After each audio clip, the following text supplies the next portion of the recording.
You got limits, man. Whoa. Okay, calm down. What do you think should be done with Twitter? Well, I mean, if it's up to me, I would say it should be a public service. I mean, clearly it's useful in all kinds of ways, but what you have is an unaccountable, secretive corporation. And I understand a lot of people are upset about Elon Musk. I mean, there are plenty of reasons to distrust Elon Musk. But the thing is, if you ask those folks, well, who owned it before Elon Musk? They don't even know. Like, and what were they doing? And what were their interests? And who were they working with? Whose interests were they protecting? We don't even know. It was all opaque. And I mean, I don't trust Elon Musk, but say he drops dead. I'm not calling for anyone to hurt anybody, but maybe he has a heart attack tomorrow. Who owns it then? Where does it go then? Is it going to be someone just as bad, someone worse? And what's their agenda going to be?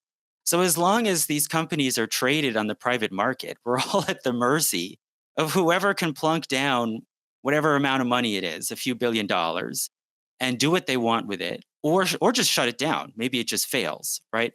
So I would say these should be publicly owned services, accountable to the demands of the public through the democratic process, and they should be operated at cost, right? Just like the Postal Service. Plenty of people are trying to ruin the Postal Service today, right? It's got a big target on its back.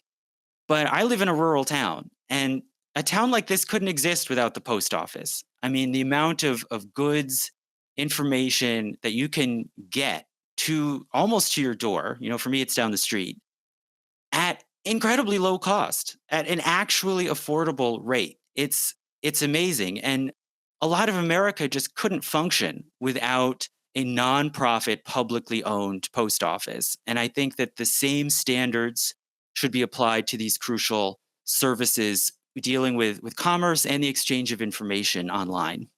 What do you think the most significant findings of the Twitter files have been?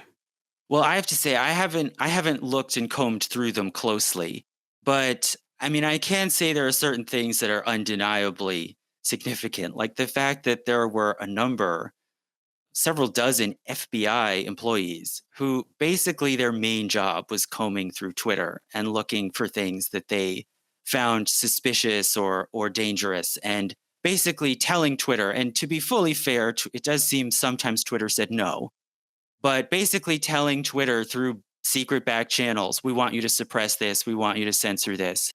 And this is not a partisan thing. I mean, there's been a lot of talk about right-wing people, being suppressed in different ways. But it is not just right-wing people. It's people with all kinds of unconventional views.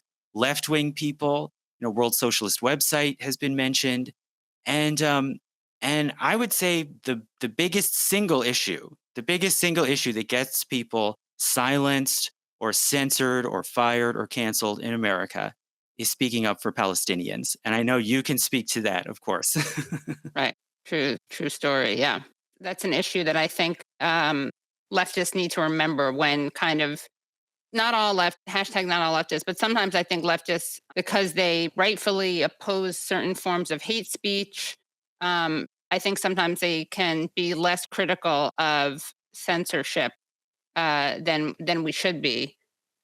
And in large part because it's not just an issue of principle, but in terms of the effects, it does often bite the left in the ass more than it does anyone else, and especially critics of Israel or people from Palestine or people who are defending Palestinians.